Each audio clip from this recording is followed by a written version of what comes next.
Hi YouTube, it's Ian. This is my buddy Logan here. Hi. We're gonna bring you another video for your Paperboy collaboration channel because it's Wednesday. So this week's topic, I decided to bring somebody new in because it's a really good topic. It's what is your best and worst part of your transition. So we're just gonna get right to it then.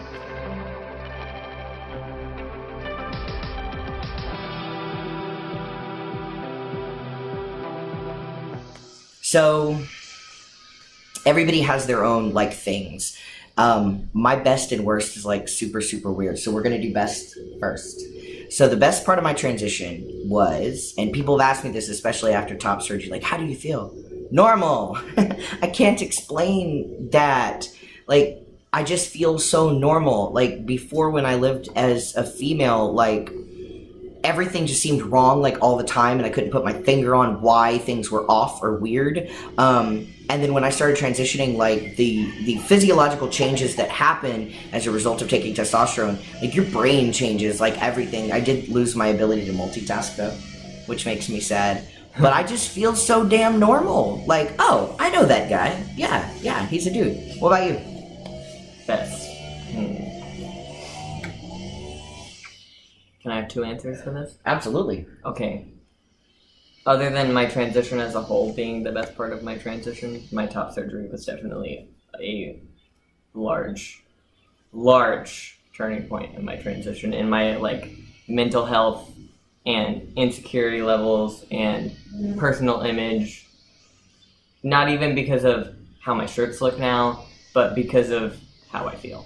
Plus, he looks Because really it just sexy without a shirt. Feels like a weight is literally lifted off of your chest. And it was definitely worth waiting for. And number two,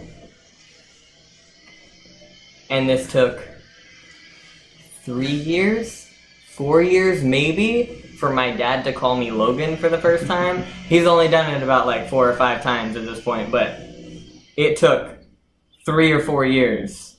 So that was pretty big too. So family acceptance was like a big thing for you. Yeah, and it took a long time. A long time. But it is, the wheels are slowly turning, even though... Any progress at all, especially from family, is if you see that they're trying, you know, of course we all have our own like time signatures of when we expect things to happen or whatever, but seeing that they're trying at all can make all the difference in the world. So that's awesome. As far as like the worst things, I've heard, like Shell said, hair loss. I expected it. My dad's like bald. My brother's losing his hair. Like, that's what it is. Mine is weird. The worst thing about my transition is, so I love babies and other people's dogs and other people. Like, I'm just too damn friendly for no reason. I'll strike up a conversation with the chick behind me in the supermarket checkout lane. And when I lived as and appeared as a female, I was not a big deal. I could like straight up walk over to somebody's baby and just like Gucci goo, like, and it was fine. It was expected.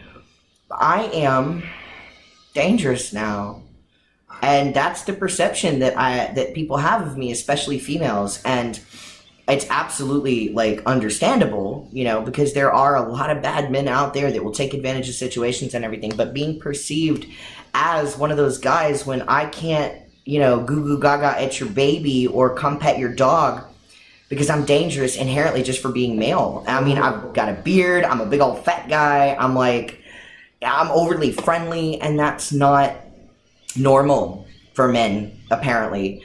And it just breaks my heart because I've lost this ability to like associate with the world around me to an extent.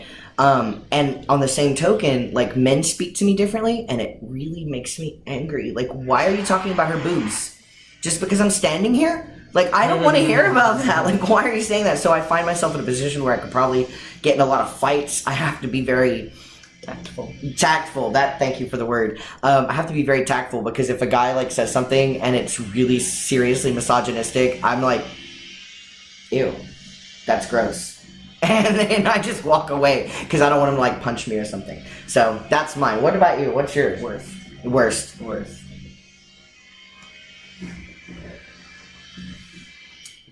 Binding. But you don't have to Definitely anymore. binding. Was feeling like you have to conform to something now that you have come out and said, "Oh, I'm trans. This is me. This is who I am. This is what I want to be called." Having to now feel so pressured into, okay, I have to wear this kind of shirt now. I have to wear these pants now. I can't do this with my hand now. Like, voice inflection was so big for me. I tried so hard to like bring my voice down or not use inflection in my voice or not go up and down when I'm talking. And eventually after like, I want to say like a year or 2 years even, I just said fuck it and was like, well, this is how I'm going to sound. And if you think that sound completely and totally feminine or gay, then I don't really care. And his girlfriend sitting behind us, well, his partner, she's more non-binary than anything. Hiding. She's cool. Well, what's the result of, that letting go of that has definitely led to now over 2 years on, like 2.5 years on testosterone, and people are still misgendering me just because of the way that I act, I guess, because I don't feel like I'm looking at myself on the camera right now. Like, I don't feel like I look I don't that see it. feminine, and like I wear tank tops, and I've had top surgery, and like I don't know, I don't get it. People in line at Walgreens call me she, and I'm just like, yeah, why? okay, I don't understand, but all right. So that's annoying more than anything. It's just like, okay, what do I need to do? Yeah, a lot of us that do have passing privilege, and y'all know how I feel about that. It just, I don't see what weird people see, like, and I don't have that experience, because, you know, if I shave completely, though, it's weird because I'll get misgendered as well, so I'm really lucky that I can grow facial hair. I guess that would be another downfall, is that this is 2.5 years in, and I only have these 5 hairs. He has 5 on his chin, but he has like 3 on each sideburn. It's great. Yeah. It's fantastic. And I have this one really long one on my neck. Well, that is our, you know, worst and best parts of our transition. You know, there are lots and lots and lots of good points, and then a few downfalls to transitioning. But I don't know about you, but I would never go back. I wouldn't trade it for the world. Good, bad, or ugly. So make sure that you check out the next video that you're going to find on either side of this thing, because I can never remember which way it's flipped. And subscribe so you can see all of our channels and everything else. And for some fantastic Transgender Visibility Matters merchandise, I will put the link down below. You can get cool bracelets and t-shirts and awesome stuff that our brother kind of puts out there. So check all that stuff out, and we will see you next Wednesday. Bye.